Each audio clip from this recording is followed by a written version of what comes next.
அன்பான இனிய உறவுகளுக்கு இங்கே முத்துவுக்கு மீனா மேலே டவுட் இருந்துகிட்டே இருக்குது. கேட்டுக்கிட்டே இருக்காங்க. ஆனால் மறுபடியும் மறைச்சிக்கிட்டே இருக்கிறாங்க.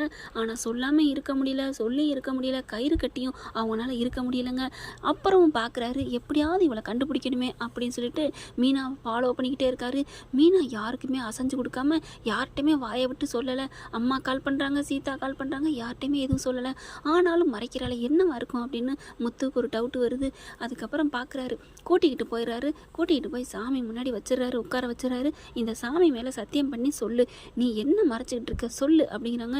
ஒன்றும் இல்லை, நான் எந்திரிக்கிறேன் அப்படிங்கிறாங்க. நீ இப்போ சொல்லலைன்னா நான் இந்த வீட்டை விட்டே போயிடுவேன், போதுமா அப்படின்னு சொன்ன கையோட அவளுக்காக நான் ஏன் புருஷனை இழக்கணும் அப்படின்னு சொல்லிட்டு சாமிக்கிட்ட வேண்டிக்கிட்டு நான் சொல்லுவேன். ஆனால் கேட்டதுக்கப்புறம் நீங்கள் தோம்னு குதிக்கக்கூடாது சரியா அப்படிங்கிறாங்க. சரி நான் குதிக்கலை, இந்த சாமி மேலே சத்தியம் பண்ணி சொல்லுங்க அப்படிங்கிறாங்க. டேய் வேணாண்டா, நான் சத்தியம் சொன்னது தான், நீ என்னை நம்பணும் அப்படிங்கிறாங்க முத்து. அதுக்கப்புறம் அதெல்லாம் முடியாது, சத்தியம் பண்ணுங்க அப்படிங்கிறாங்க. நீ சொல்கிறியா இல்லையா அப்படிங்கிறாரு. அதுக்கப்புறம் நான் சொல்கிறேன், வீட்டுக்கு போய் நீங்கள் ரோஹிணி எதுவும் சொல்லக்கூடாது. ரோஹிணி எதுவும் சொல்லக்கூடாதா? என்னமே நான் சொல்கிறேன். ஆமாம், இது ரோஹிணி சம்மந்தப்பட்டது தான். ஓஹோ, அந்த பார்லரமாகவே ஒரு குழப்பவாதி, அதனால ஒரு சம்மந்தப்பட்ட விஷயம்னா நீ குழம்பி போய்தே இருப்ப, சொல்லு அப்படிங்கிறாங்க. மீனா ஒன்று விடாமல் சொல்கிறாங்க.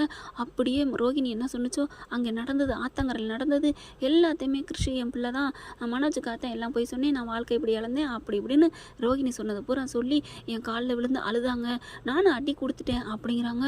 அப்படியே ஆடி போகிறாரு முத்து. என்ன மீனா சொல்கிற, இவ்வளோ நடந்திருக்கா?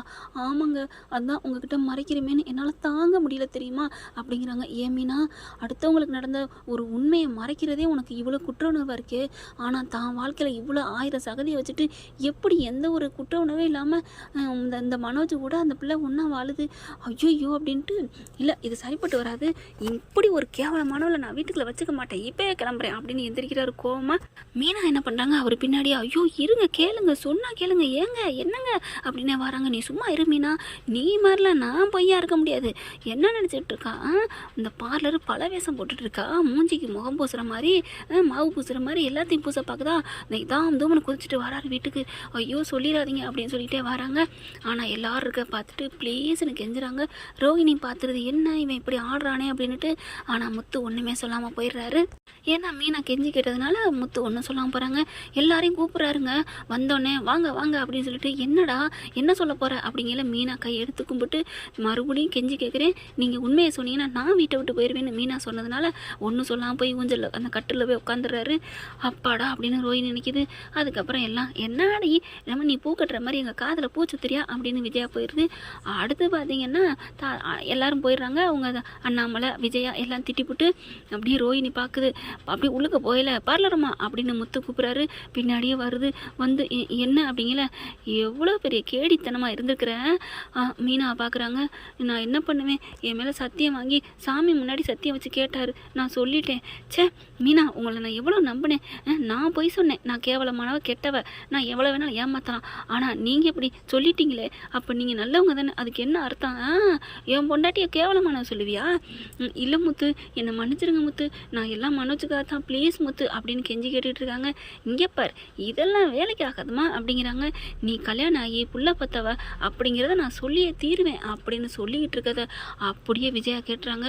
என்னது, கல்யாணம் ஆகி புள்ள பத்தவளா அப்படின்னு கேட்டோன்னே இடி அப்படியே ஒரு மாதிரி ஆயிடுது. ஐயோ தெரிஞ்சு போச்சே அப்படின்னுட்டு விஜயா வந்து ஆடுது.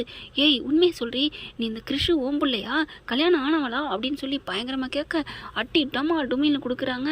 அடிக்கிறது சட்டப்படி தப்பு தான், ஆனாலும் அடி கொடுக்குறாங்க. ரோஹிணி சொல்லுது, இங்கே பாருங்கத்த, என்னை மன்னிச்சிருங்கத்த, ஆனால் இது இந்த உண்மை மீனாவுக்கு எப்போ தெரியும், ஆனால் அவங்க தான் நீங்கள் அத்தைக்கிட்டலாம் சொல்லாதீங்க, யாருக்கிட்டையும் சொல்லாதீங்க, சொன்னால் பிரச்சனை ஆயிரும், எல்லாத்தையும் நான் பார்த்துக்கிறேன்னு அவங்க சொன்னதுனால தான் நான் சொல்லாமல் விட்டேன் அப்படிங்கிறாங்க. ஓ, இந்த அம்மா பெரிய மகாராணி, இவ சொல்லக்கூடாதுன்னு சொன்னால் விட்டுருவியா அப்படியே முத்து பார்க்குறாரு. பாத்தியா மீனா, இந்த அம்மாவுக்காக நீ வந்து ஈவு இறக்கம் காமிச்ச பார்த்த, நீ கருணை காமிச்ச பாத்தியா, உன் மேலே பழி போட்டத அப்படின்னு சொன்ன கையோட விடுங்க, அவங்க தப்பிக்கிறதுக்கு அப்படி பேசுகிறாங்க, நம்ம ஒரு தப்பும் பண்ணலை விடுங்க. அப்போ உங்களோட மீனா பெருந்தன்மையாக தான் பேசுகிறாங்க. அடுத்து விஜயா சரியான நாளில் எப்படி விட்டுருமா என்ன, மீனா 2 குடுப்பு கொடுத்துட்டு நீ யாரடி சொல்லக்கூடாதுன்னு சொல்கிறதுக்கு அப்படிங்கிறாங்க. பார்க்குறாங்க. அப்படி பார்க்குறாங்களா முத்து உடனே அதெல்லாம் என் பொண்டாட்டி சொல்லக்கூடாதுன்னா சொல்லலை, சொல்லுன்னு சொல்லிக்கிட்டு இருந்தா தெரியுமா அப்படிங்கிறாங்க. அதுவும் இல்லாமல் 2 நாளைக்கு முன்னாடி ஊரில் போய் தான் தெரிஞ்சிச்சு. இது முன்னாடிலாம் தெரியல. ஆனால் பார்லரம்மா நீ பயங்கரமான கில்லாடி தான். இப்போ கூட நீ நேர்மையாக நடக்க மாட்டேன், என் பொண்டாட்டி மேலே பழி போடுவியா? இல்லை முத்து அப்படின்னு சொன்னோன்னே வாயில் ஒரு குட்டு கொடுக்குறாங்க பலார்னு. விஜயா இங்கே பார், அவள் சொல்கிறா அது எனக்கு தேவையில்லை.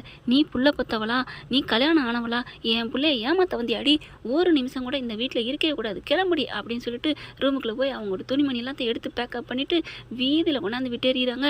காலில் விழுந்து கெஞ்சி அழுகிறாங்க. முடியவே முடியாதுடி, ஒன்று நீ வீட்டுக்குள்ளே போகலை அப்படின்னு வீதியை பார்க்குறாங்க.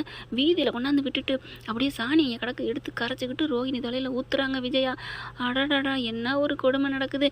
என்ன ஃப்ரெண்ட், இப்படிலாம் போனால் நல்லா தானே இருக்கும். பார்க்கலாம் என்ன நடக்க போகுதுன்னு. இந்த பதிவு உங்களுக்கு பிடிச்சிருந்துச்சுன்னா உங்கள் பொண்ணான கையில் ஒரு லைக்கை போட்டு சப்ஸ்கிரைப் பண்ணிடுங்க. Thank you friends.